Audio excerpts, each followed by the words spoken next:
Good morning and welcome to Life and Style. It's Wednesday, so it's Matters Relationships. I'm your host, Chris J. Temo. Well, you know, on Wednesdays, we begin with Mandate.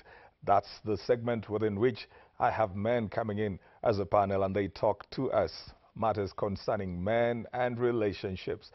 Right here on Mandate, Men Always Talk. So if you've never had men talk, you need to stay tuned. We got the ladies also coming in on Retake. That's our second segment. And they join the men. So we have a conversation around what we had with the men initially. And the ladies are already here. Hi, ladies. Then we finally have Crystal Okusa coming in to Style My Wife, Style My Hubby. You want to follow us on our social media platforms at KTNLife_style. That is both for Instagram and Twitter, and then KTN Life and Style. That's for Facebook. You could also follow me at CJ Atemo, both for Instagram and Twitter, and Chris J Atemo on Facebook. I've got a very interesting panel today, and we want to talk about going past failure. Because men, we discussed that the past week that men have this problem with defining their roles, and because they're defined by their roles, and sometimes they feel so much under pressure to perform in those roles. But then in the performance of the roles, you know, sometimes we fail. And so we want to talk about that. I've got three gentlemen. I'm going to start with the one to my father's left. Kindly introduce yourself. Well, my name is Osborne Yogo George. I'm a pastor with Breakthrough Chapel International. Okay. I'm a published author. I have 6 titles in the market. I'm a trainer. I train corporate organizations. All right. Yes. All right. Then I've got this gentleman in the middle. Robert Bruale is my name, founder of The Naked Truth, and I run a company called the Readily Bold Company. Okay. Yes. That's the RB. I thought it was Robert Bruale. No, many people think that. So you intentionally confuse us. Absolutely. All right. Yeah, my name is Simon Bevy. I run an organization called Transform Nations. Right. We do programs, a lot of programs for men, both in the corporate world and in society generally. Man Enough is one of the programs. Yeah. Fathers, for mothers of sons, just different programs around the family. Okay. And an author as well, and a trainer. All right. And you've got a very rich background with matters concerning men.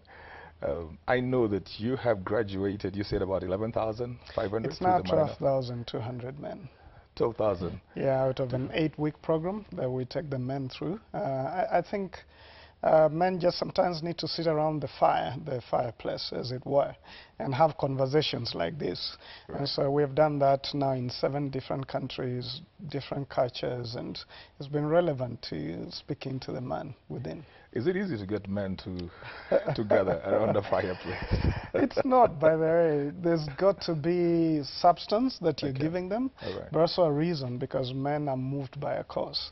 You see, women gather sometimes just for relationships, but men want to know, what are we doing? Are we watching a movie? Are we doing this? And if they don't feel this is speaking to them, men don't come back. And just talking about that, so we are result-oriented, in a sense. That then makes us, Robert, get to the place where we define ourselves by our results, because we're results-oriented. We're getting into something for something. What happens when I get into it and then I don't hit the target, whether it's a relationship, and that's the core of what we're going to talk about today, you know, going past the failure. What happens if I got into it and I didn't hit the target? What happens to a man in such a case? The immediate thing is the ego is affected. Right. And when a man's ego is affected, everything around him tends to collapse. Okay. But we have to get to a place where you accept. From a personal experience, I have missed the target in a big way in some aspect of my life. But until I accepted that, you know what, I missed the target, but it's not the end of it all. Then my healing started. Okay. And a man can only start his healing from inside. Okay. You can tell him all you want to tell him, but if his inside is broken, it's going to be a very difficult thing. All right. Yes.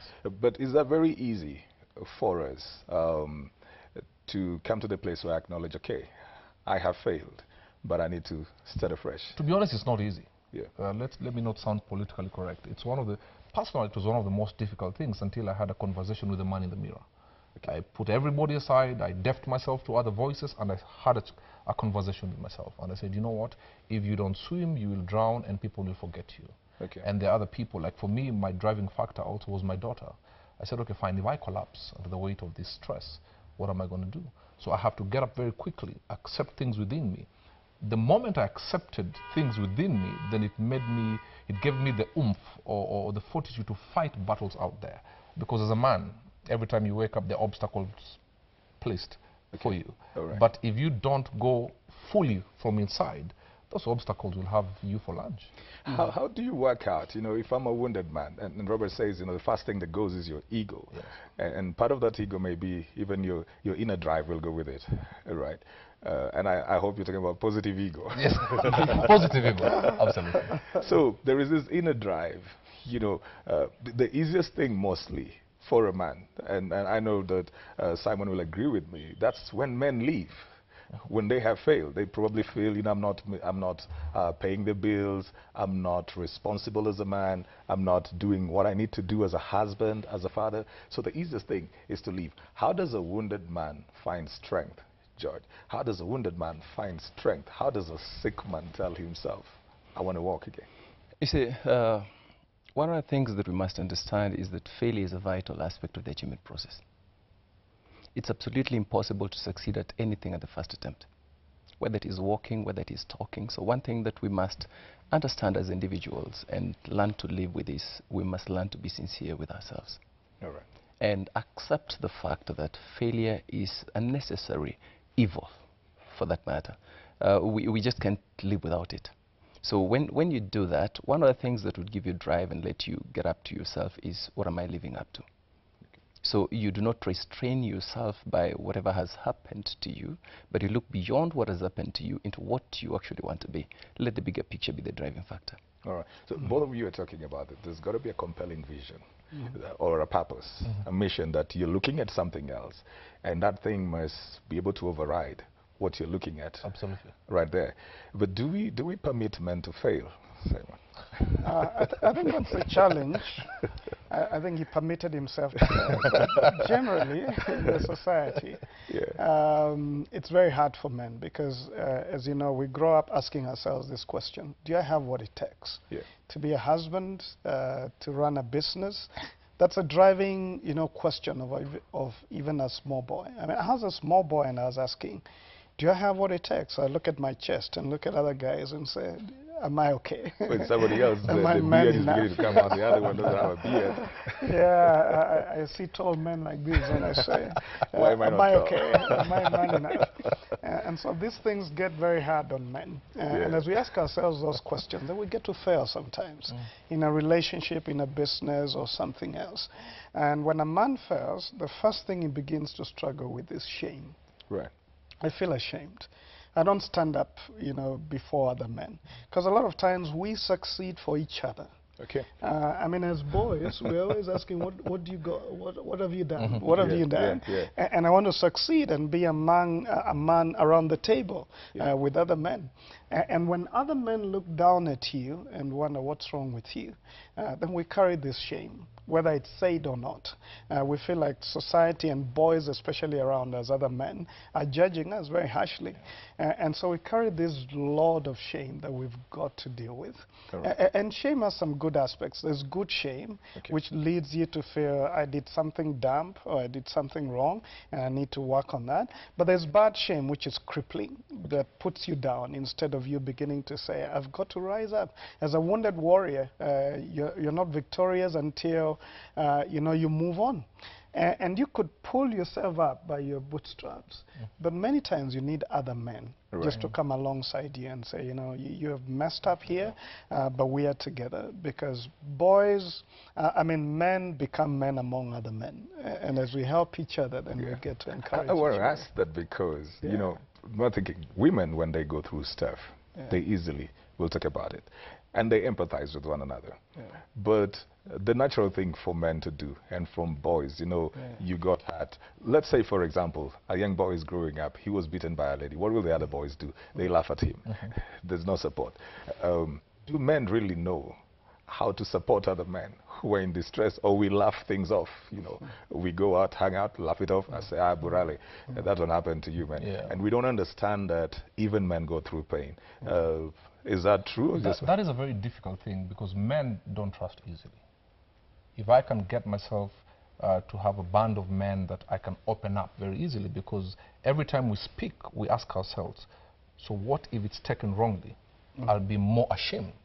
So you need a close band of brothers who you know you can be vulnerable to. Interesting, when I was going through my season, I was talking to a brother who I think is accountable to you. I will not mention his name because I don't have his permission. Where I can say, Simon has my Facebook password, my email password. I'm accountable to him because I know I will not be stripped naked by him. When you get to that place where you have men like that, then you can open up. And the problem is men don't have many men who they can talk to like that, and that's why a man dies watching TV, or you go to a bar in the evening and a man is seated by his corner and just having his beer because he has nobody to talk to, because, not that he has nobody to talk to, he has nobody to trust with his issues. But so nakufa kiume. Yes. Yeah, if your wife slaps you, Yeah. are you going to tell other men? Are they going to tell you, you know what, it's okay, we're going to stand together, or are you going to be the laughing stock? The laughing stock. You know. I think, Chris, one of the things that also happens, why men hardly accept failure, is we actually never live for ourselves. We live for others. So the image that we hold of ourselves is actually not our individual image. But we are more concerned about what people think about us. I always tell people that we think too much about people, what people would think about us. We care so much about people who care very little about us. But I always tell people, in essence, one of the things that we must learn to do is well, accept who you are. And then one of the great things that leads to failure, and blatant failure in men, is, well, in the contemporary society, fatherhood has died off.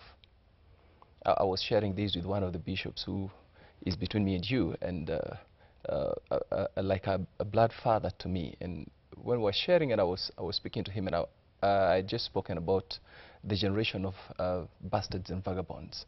And you see, when we live in that kind of a generation where somebody is not fathered, and whatever you saw as you're growing up is being beaten up and being told you must be a man.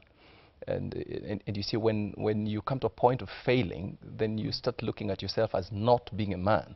So you're looking at yourself not with your own eyes, but you look at life through the eyes of other people. So that makes you very vulnerable when you come to the point of failure. But generally, let's talk about how boys are, even just when boys are being raised, even when their fathers have been present. Do they really find strength in their fathers?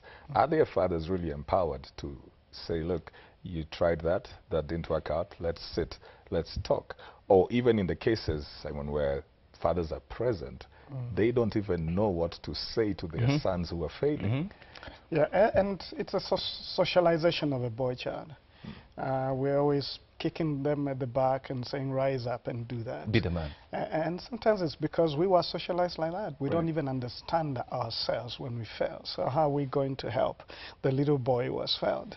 A lot of the words I used to hear from other men when you fail is, you're useless, from your dad. You know, telling you you're useless, you will never make it. That's what we hear. And part of it, Chris, for me, is us not understanding our emotions. Okay. You know how we are growing up and you're taught, suck it up. You know, you're a boy. Big boys don't cry. And you grow up, you know, building this thing around you that you don't want people to look inside. So you don't even understand your emotions. Right. A lot of the men just understand one or two emotions, anger and which is it? I wouldn't say that. Yes. They understand two emotions. Right. We rarely understand what we are feeling. I mean, when I got married, my wife had to socialize me some in terms of understanding my feelings. I'm a wounded warrior. I go out there. I'm trying to, you know, fight against the world. I come back. I feel sad, or I feel something else. I don't even know what I feel. Sometimes I would come to my wife and say, this is what I'm feeling. And I explain it. And she'll say, you're just sad. Or you're just angry, you know. And this is what you do with it. So I guess as fathers and as men, we need to be in touch with our emotions so that we may help our boys get in touch with their emotions. If we still live in this world where men don't feel things, then failure will be crazy, because failure brings sorrow, brings you feeling you've lost something, and if you don't know what you're feeling and how to deal with it, you just go to the pub, you know, and down several bottles, but you don't know what you're dealing with, and you don't know how to deal with it. The next day you wake up and you feel worse. Exactly. Than how you felt before. before, yes. and you keep on. You actually postponed the problem. And so you go deeper into your Yes, cave yes. in there and not being able to deal with it. Robert, sometimes, we don't understand as men that while you're sitting over there dressed up like this, and we all hide our struggles, right? Yes. You hiding your struggles, and then you think Simon doesn't have his, and Yogo doesn't have his. So we all impressing each Absolutely. other. So he doesn't want you to know that he's tough. He doesn't want you to know that he's struggling with something or he's failed at something, and you're doing the same, and he's doing the same, and I'm doing the same, and all of us in here, we could have helped ourselves. And I think that's why programs like Man Enough are bringing down the guards. Yeah. We want to be public successes, yet sometimes you're private failures. You understand? And it goes back to ego, whether positive or negative. Right. We're trying to size each other up. Like, for example, I know for a fact one of the reasons my marriage failed is that I wish I did like him. You explained and you told me you're just sad. You want to be, you've seen other men handle their wives like this. So you want to do it like that. I'm trying to size up myself based on somebody else. And then when you try to do that, what you're supposed to take care of within yourself collapses. You understand? Okay. So I think we need to get to that place, and that is why I really do respect Man Enough, and where men sit around and have conversations. Then I realize, hang on a minute. So Simon also has struggles. Right. And sometimes maybe they're worse than mine. I was seated with some men last week at Bibilica, and one man said something that he's going through. And I said that day, I have no struggle. I'm telling you the truth. I mean, everything, my script was just torn. When you see that, you're like, hang on a minute. And I text that man and I said, you know what? You've challenged me. You've healed me a lot. And I also hope that that man will experience another man who will make his problem look like a dwarf. And then he's healing. So I realized when men start opening up to each other in a very secure area, where I can trust Simon with my struggles. Because the moment my struggles are in my terms explained or spoken in a place where I feel stripped naked, then shame comes in. And when shame comes in, I recoil. When I recoil, withdrawal. I now start hanging around within myself. It's like, like politicians, that's how the devil is. Divide and rule. The moment you're put by yourself, then he can twist you, turn you the way he wants. He can do anything. And the moment you have that man in that area, his marriage is suffering, his business suffers, his children suffer. And as fathers, we need to stop writing with our children where we went wrong. Okay. I feel like I failed in this, so I want my son, he must succeed in that. And if he doesn't, then I start telling him very funny things. What am I doing? Passing one wound to another. In fact, exceedingly abundantly above all. All right. Husband, you're involved in ministry directly, and I wanted to bring out this. So when people are looking up to you, do you ever feel that you have the permission to fail? Because you're still basically a man. Yes. You may have, as Simon is saying, emotional issues. It doesn't have to even be moral failure or something. You may have emotional issues. And sometimes people are looking up to you. When I look at Robert, I'm thinking with all his social media stuff, he looks like he's doing so well. And sometimes that begins to create pressure because you're on a pedestal that you don't know how to come down from. How does a man make other people feel like, look, I may have succeeded in the corporate. I may be this kind of a leader. I'm an author. But I want you people to give me permission to walk down and tell you that sometimes everything is not like this. See, I have been in the ministry for the last 20 years. And let me tell you, apparently both of us are seated here and we both failed in our marriages. I failed in my marriage when I was in the ministry. Okay. But the first thing that came to me is a condemnation. I had a bunch of guys that were there to condemn me. And but I really thank God for specifically two gentlemen that came my way, and that is why I still go back to fatherhood. That is the person of Bishop Mark Egohi and Pastor Wale Joseph and the people that I stayed around who have helped me to get out of whatever I was. But now you see, if you do not have someone in whom you can confide before failure, then it becomes very hard to open up at the point of failure. At the point of failure. So you see, success at failure starts with success before failure. So if you're able to live to yourself, open to the rest of the world and to a specific people who are able to mentor and to let you grow up. Example, I didn't have a father. Till today, I do not know whether my father was Luo or Luya, black or green. Well, it's a relationship that just yesterday I was speaking about failure to people, and I was telling them I've been a failure from birth. Well, the man who impregnated my mother. I don't know whether I would agree with that. The man who impregnated my mother just felt like, well, he didn't want me, so he left me. Then the one who married my mother also was like, At I'm least not a he blessing. succeeded in bringing you in. No, he actually didn't succeed. He also looked at me and he thought I was a liability that needed to be eliminated. Then here, I'm sent away when I'm 7 years old, and I go to my maternal uncles, who are also beasts, because the only language I knew was being caned. Right. And then I come to Nairobi later on after my high school. My high school fee was paid by the German Volunteer Service. Okay. And I come to Nairobi after that, and then I'm made a houseboy. Later on, I'm again sent out into the field and living in the streets for almost 1 year. So when I talk about being a failure from birth, I really know what it means. And then later on, God blesses me with 3 boys. I'm a father of boys. I have 3 boys and 1 girl. But then I look at my boys, and I'm like, how do I culture these boys? Okay. One thing that we must accept is we are still men. This is what I tell people, whether you're in ministry or you're not in ministry, people are just people. Right. They do people stuff.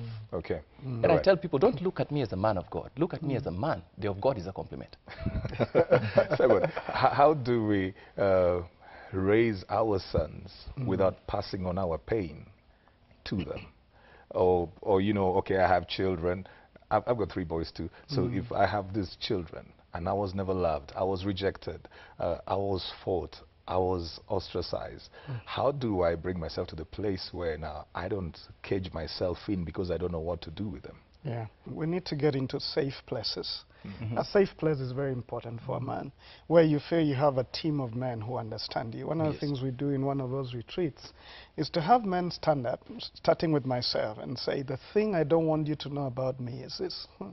And it's interesting when you talk about your failures and bring them out to men that you know are safe, you feel free. Yeah. Yeah, there's just a freedom that comes. So we need to take away the sting from failure and realize failure is not final until you don't want to wake up. But as long as you've failed, you just know what not to do again. You have learned some lessons. This is an exposure. We need to have that attitude and teach that to our children. But number 2, we need to deal with our own personal pain. In those safe places, you need to face yourself, the man in the mirror, and say, my father wasn't there for me, that's okay, but I deal with it right now. I don't carry it alone, because pain undealt with is pain you're going to pass on. You're going to affect other people. So get into safe places, get some other men to help you. I mean, I talk a lot about father wounds. And many times I just hang out with men, and some of them just need a hug from a man, and they want to feel like... I was going to ask that, because you see, I see Robert, he's all over the place with his daughter. Rarely do men do that with their sons. I remember, man, the first time. The first time, I do that too, but it's a rare thing for most, very rare. because they're not socialized that way. You know, the first time I was getting a hug from a guy, we were in college, I thought, this is crazy. This is not acceptable. You know, you've grown up to over 20 years, you don't think that men can hug. The only thing you do was the rod. I mean, there was a man I gave that kind of a hug who was in their 60s, and they cried on my shoulders for 10 minutes because of what they had gone through. So sometimes we need to give each other permission to be weak. And to cry it out. And to cry and to say, you know, you're going through a hard time, you can lean on my shoulders. Or I can carry you, you know, on my shoulders, because you need someone to carry with you. So we need to give other men permission to walk with you. If you don't, then you will never be... If you're drowning and you don't allow other people to rescue you, you're going to drown. I'm going to come right there. When we come back from the break, I'm going to get right there, because it's one of the things I share in the book about men crying out for help. You know, being able to say, Lord, save me. Otherwise, you sink. Just the ability to find people that you can cry out to, and they help you. Well, what an interesting conversation going on about going past failure. We're going to be joined by the ladies shortly after this break for retake. Remember, keep the conversation going. KTN Life and Style is the hashtag. And remember, you could follow us on the social media platforms at KTN Life_Style for both Instagram and Twitter, KTN Life and Style on Facebook. Follow me also at CJ Atemo, both on Instagram and Twitter, Chris J. Atemo on Facebook. Don't go anywhere. We'll see you right back.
pipe up R&B, y'all.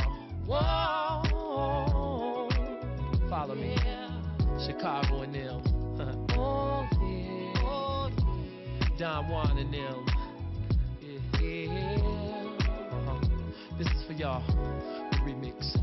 Said I know that it's somebody's birthday tonight somewhere, and I know somebody's gonna celebrate tonight somewhere.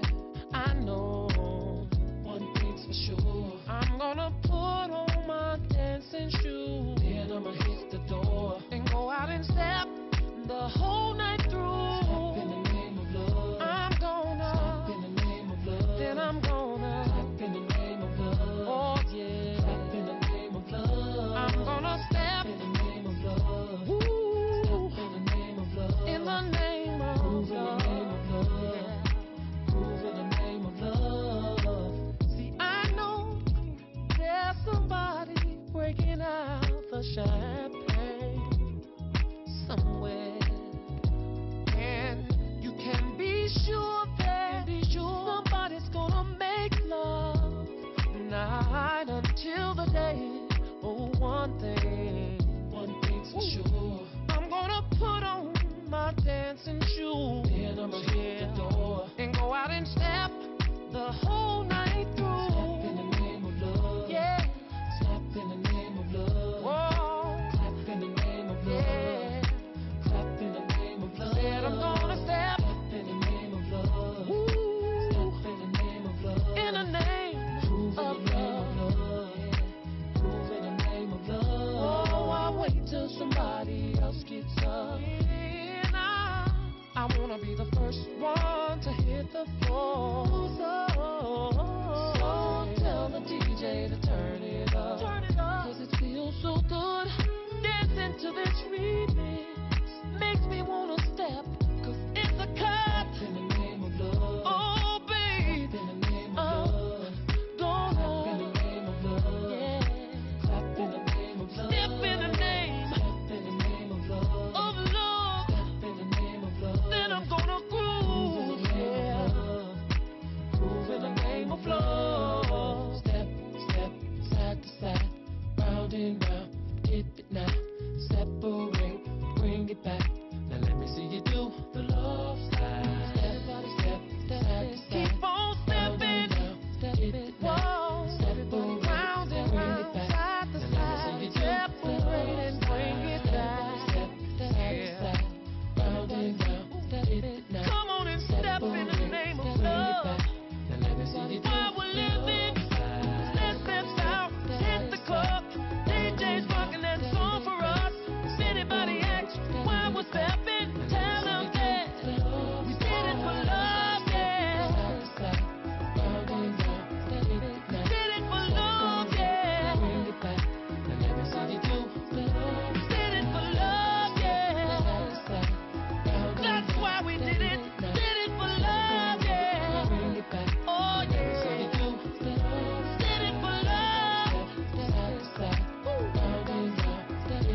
Did it for love, yeah. Oh yeah. If they ask you why we did it, tell them we did it for love.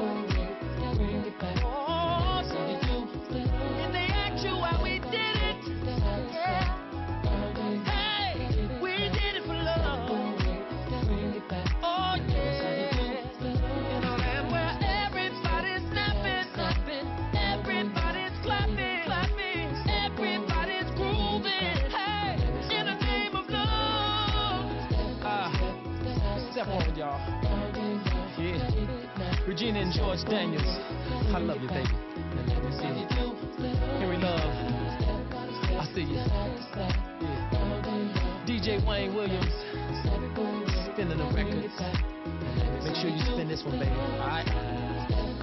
And last but not least, let's not forget the most talented man in the world on the guitar. Ladies and gentlemen, Mr. Donnie Lyle. Play on, player.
how do we structure this communication Yeah. so that your truth comes out and the man does not feel disrespected?